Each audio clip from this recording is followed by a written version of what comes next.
కానీ larger spectrum లో చూస్తే అంటే మన దగ్గరికి వచ్చేటప్పటికి ఏంటంటే వీఆర్ నాట్ కోర్ట్, కాబట్టి కోర్ట్ అయితే లాగుతుంది. నువ్వు చెప్పినట్టు 10 years అవుతుంది. మన దగ్గరికి వచ్చి స్పాట్ కాకపోయినా కానీ విత్ ఇన్ 1 month చేసేస్తున్నాం, 1 or 2 months లోపల సెటిల్ చేస్తున్నాం.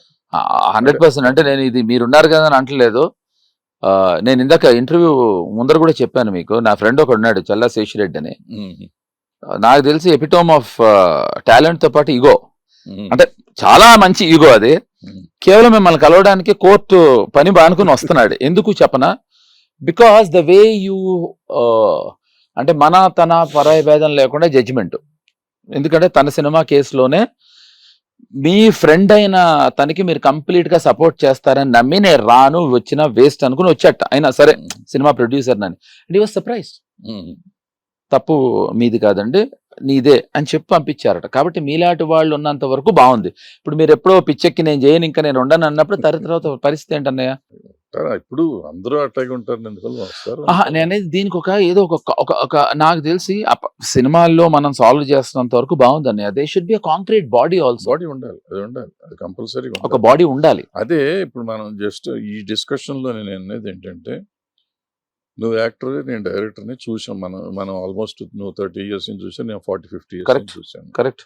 సో అసలు ఏంటి, ఎక్కడెక్కడి నుంచి, what are the, I mean ఎక్కడెక్కడి నుంచి పుడుతున్నాయి, ఎక్కడెక్కడి నుంచి అమ్మాయిలకి ఈ సినిమా ఇండస్ట్రీలో ఇబ్బంది స్టార్ట్ అవుతుంది? ఎక్కడ, ఫర్ ఎగ్జాంపుల్ నువ్వు ఉన్నావు హీరోయిన్, కరెక్ట్, నీకు పలానా హీరోయిన్ కావాలనుకున్నావు, నీకు సెక్షువల్గా అమ్మాయి కావాలనుకున్నప్పుడు ఆమెను పిలిపించి పెట్టమని నాకు ప్రొడ్యూసర్గా నాకు చెప్పావు అనుకో. కరెక్ట్. ఆ చెప్పినప్పుడు ఆ అమ్మాయి కూడా నువ్వు ప్రామిస్ చేస్తావా? అంటే నువ్వంటే కరెక్ట్, నాకు అర్థమైంది. మీరు ఎగ్జాంపుల్ చేస్తావా, చేసి నీకు ఆ సినిమాలో వేషం ఇస్తాను నువ్వు నాతో ఉంటే అనేది చెప్తారా? అంటే మీరు అంటే మనం ఎదురు ఓపెన్ గా మాట్లాడుతున్నాం కనుక అనే అలాంటప్పుడు అమ్మాయిలు అంత దిగజారిపోరు. అయితే పాపం ఏదో అవసరం కొద్దీ సరే అన్నా కూడా వాడు సినిమా ఇచ్చిన తర్వాత కూడా మళ్ళీ వాడిని హెరాస్ చేయరు అన్నయ్య. ఇప్పుడు మనం ఏం చేస్తున్నాం అంటే అవసరం. ఇప్పుడు చాలా నేను అంటే ఈ కాంటెక్స్ట్ లోనే ఒక హీరోయిన్, నేను అప్పటికి చిన్న విలన్నే, మీకు బాగా తెలుసు, పేర్లు వద్దు, మీ ఇద్దరం చాలా మంచి ఫ్రెండ్స్. తను గెస్ట్ హౌస్ లో ఉంటే నన్ను మన సురేష్, యాక్టర్ సురేష్, నేను తను మంచి ఫ్రెండ్స్ అండి. మమ్మల్ని ఇద్దరిని సరదాగా రండిరా మన అందరం విలాసాబ్ డిన్నర్ నా రూమ్ లో అంటే మేము వెళ్ళామండి. 8:30కి డోర్ బెల్ మోగింది, తలుపు కొట్టారు ఎవరో. ఫుడ్ ఆర్డర్ ఏమో అని వెళ్ళి కిటికీలోంచి డోర్ కనిపిస్తుంది. మిత్రులు మంచం కింద దాక్కోండి అంది. మంచం కింద దాక్కోవాలన్నాం, దాక్కోండి మంచం కింద దాక్కోండి అంది. దాక్కున్నాం. ఓ ప్రొడ్యూసర్ వచ్చారు, అమ్మాయికి తాత వయసు. The way he was talking,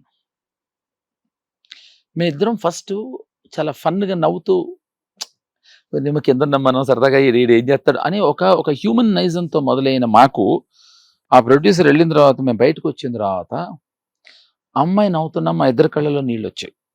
ఎందుకు చెప్పనా, అమ్మాయి నవ్వుతూ చెప్పిన విషయమే, ముసలాడు రాడు, హీ స్మెల్స్ రా, రాసన వచ్చేస్తున్నాడు రా, ఆయన ఏం చేస్తాం తప్పదు కదా పెద్ద ప్రొడ్యూసరు అంది. సో ఏ అమ్మాయి ఇష్టపడి పరిగెట్టుకుంటూ వెళ్ళదండి. తెలియగల పిల్ల గనక అక్కడితో మేనేజ్ చేసి కట్ చేసి పంపించేసింది. సో ఈ ఇబ్బంది ఉంటుంది. సెకండ్, ఒక అమ్మాయిని హీరో పెట్టుకుంటాను, హీరో అవ్వచ్చు, డైరెక్టర్ అవ్వచ్చు, ప్రొడ్యూసర్ అవ్వచ్చు, అమ్మాయికి వేషం ఇస్తే మళ్ళీ వీడిని ఎప్పుడో పగ తీర్చుకుందాం అనుకోదండి. ఆ అవసరానికి కాదు, అదే చెప్తున్నా అన్నయ్య. ఇప్పుడు అమ్మాయి అవసరానికి, ఇప్పుడు అమ్మాయి హీరోయిన్ గా పెట్టుకుంటే నువ్వు కాంప్రమైజ్ అవ్వాలి అని చెప్పాడు అనుకోండి. హీరోయిన్ గా పెట్టుకున్న తర్వాత అమ్మాయి కాంప్రమైజ్ అయినా అవ్వకపోయినా వాడి మీద మళ్ళీ కంప్లైంట్ ఇవ్వదు, హీరోయిన్ గా పెట్టేసుకున్నారుగా. ఇక్కడ ఆ ప్రాబ్లం కాదన్నయ్య.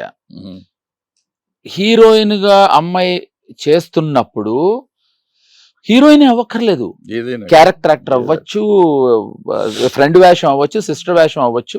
వీడు ఇంట్రెస్ట్ చూపించినప్పుడు అమ్మాయి ఇంట్రెస్ట్ చూపించకపోతే అక్కడి నుంచి టార్చర్ స్టార్ట్ అవుతుంది. ఏదో చేస్తే అన్నారు అంటే ఎక్కడుంది కాన్సన్ట్రేషన్ నీకు, అన్నయ్య ఏంటనే అమ్మాయికి ఫోకస్ లేదా అని ఇది మొదలవుతుంది.